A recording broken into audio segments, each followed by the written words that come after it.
ceasefire in Gaza.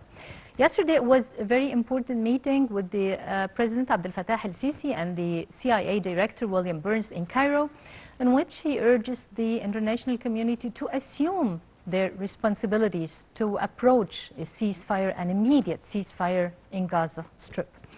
Also, Egypt sent today about 32 trucks of humanitarian aids, food, medical supplies to the Strip to mitigate the life for the Palestinians over there on the Gaza Strip. Actually, Egypt insists most of the time, starting from the start of the crisis in Gaza, to approach all the humanitarian aids, and in spite of the blockade of the Israeli troops over there, in spite of all circumstances and under all circumstances, and I mean, in spite of all the rejections from the Israeli troops and blockading the crossing borders of Rafah, etc. So concerning the exerted efforts of the Egyptian authorities to approach the humanitarian aids and to reach an immediate and permanent ceasefire in Gaza Strip, we will shed more light on this with our guest, Mr. Rahman, a political analyst. Good morning, sir. Well, good morning to you. Hello to you and the dear viewers. Mr. Rahman, first, when we would like to shed more light about the important meeting with President Abdel al-Sisi and the CIA Director William Burns, in which actually it comes in the framework of the continuing diplomatic efforts of the Egyptian administration from the start of the crisis on the Gaza Strip to approach a comprehensive and permanent ceasefire in Gaza. This meeting comes as we have witnessed the most brutal attack that the Arabs in the occupied land have been suffering in the near history, and I don't recall in history such brutal aggression. As we have reached a conclusion here after almost 9 months since the beginning of the operation of October 7th, which is two things. Number one, Egypt is the only true asset to the Palestinian nation, the only true supporter and the true shield and armor to the Palestinians and to all the Arabic world.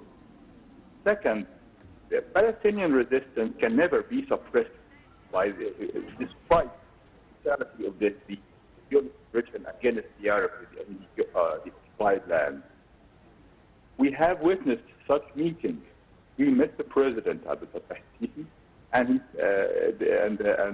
the chief of the CIA and other counterparts from the international powers, and we are maintaining the same course.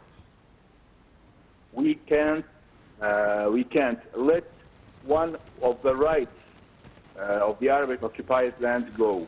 We are holding on to each and every right, Arabic right in the occupied land. The withdrawal, the total withdrawal from the occupied land in Gaza Strip and other lands, establishing the new a total and independent Palestinian state, and of course we have other files to be discussed, like exchanging the hostages between the two sides. On this solid principles that Egypt has tackled on since the very beginning of the war, we are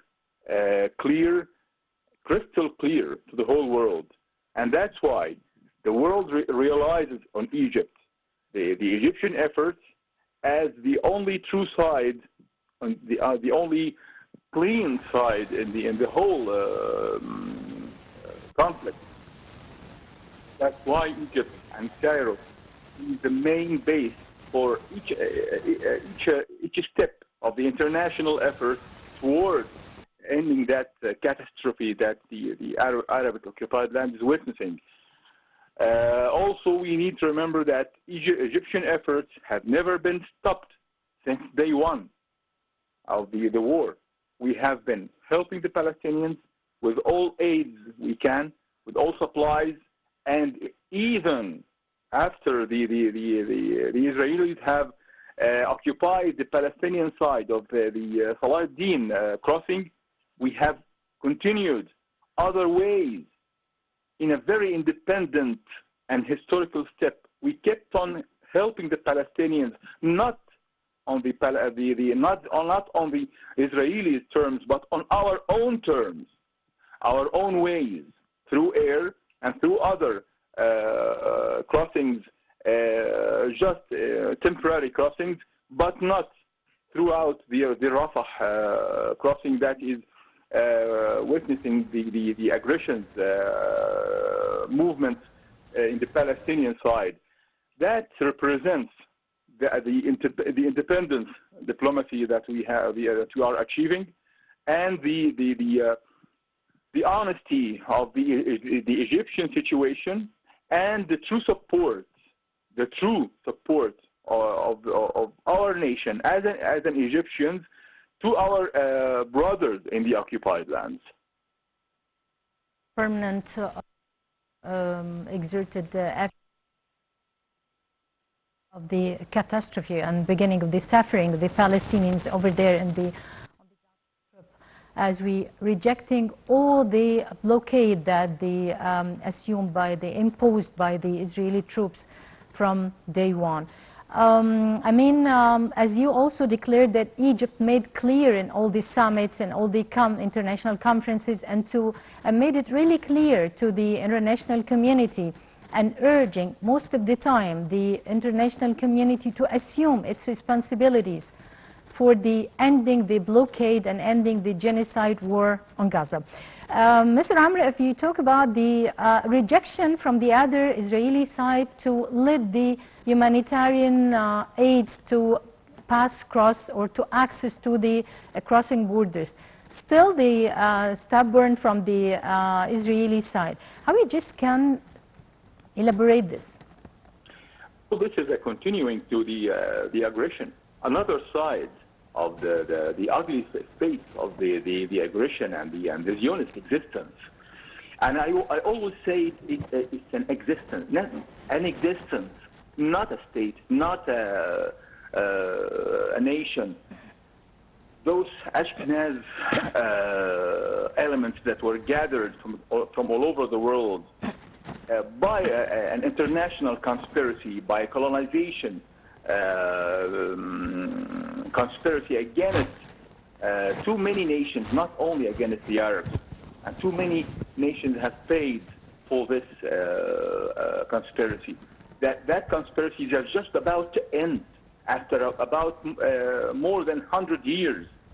It's about to be ended, and it's about to be clear to the whole world that the Arabic occupied land is our right since more than 10 years ago, 10,000 years.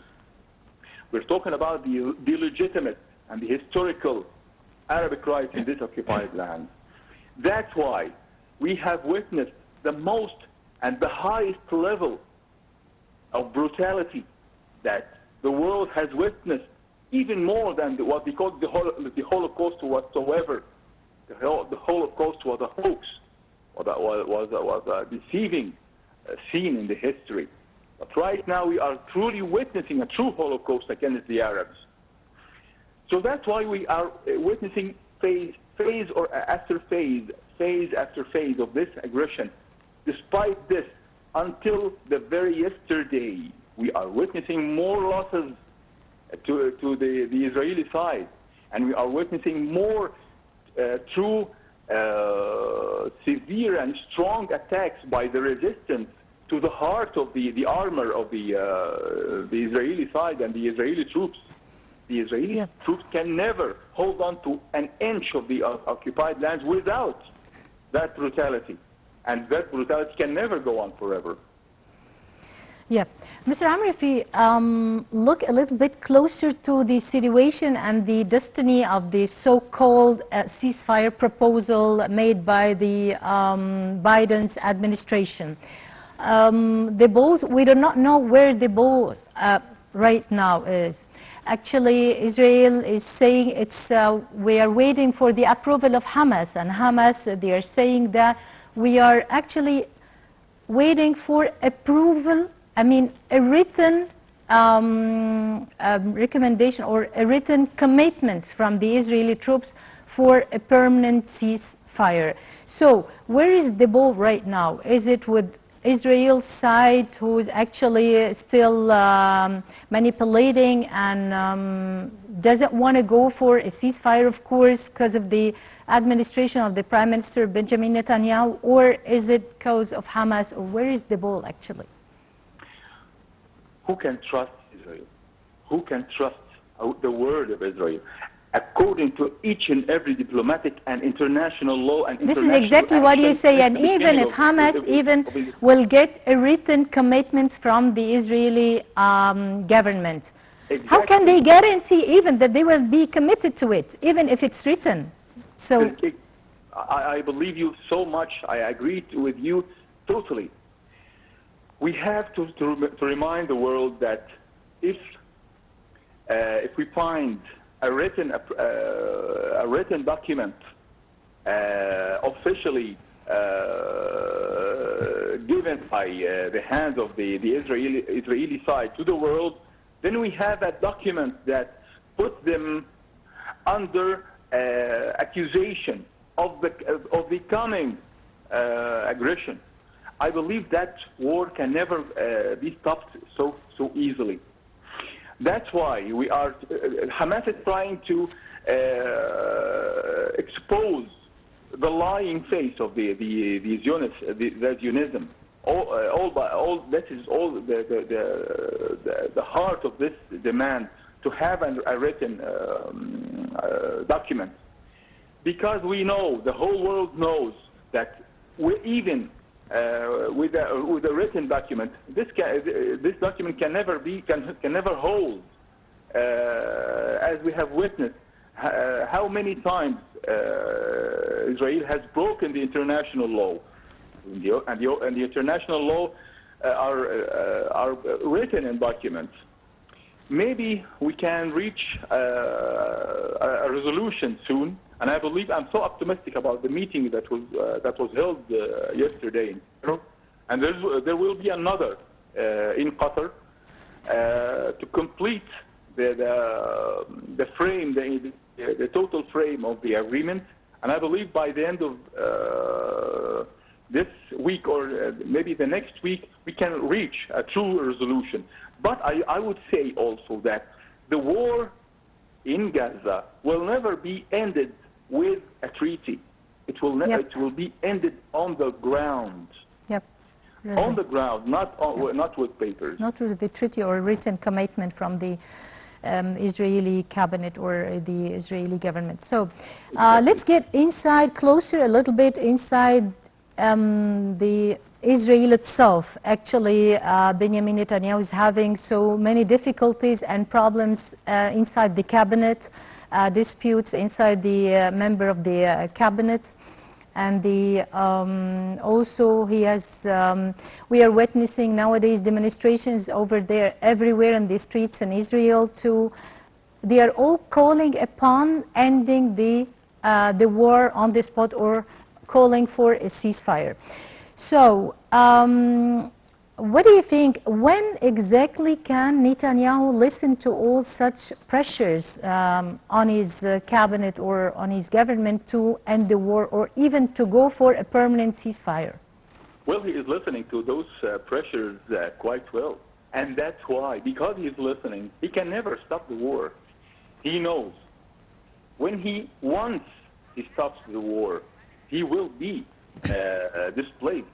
He will be deposed of his position, because his popularity in the Israeli streets has went down in a level that it has never reached before. He knows that he's holding on to this war because as long as this war is going on, he is going on as a prime minister of Israel. So we can never. This is a situation that we have never witnessed in the whole world. A so-called leader, he jeopardized the best interest of his nation, the souls of his subjects, just to fulfill his greed, just to protect his post. This is what would I call this? This has never happened in the whole world in history. This is shame on Netanyahu and shame on Israel. Yep. Mr. Amr Abdel, political analyst, thank you for being with us. And have a nice day. Well, dear viewers, we'll come to you right away after a short break.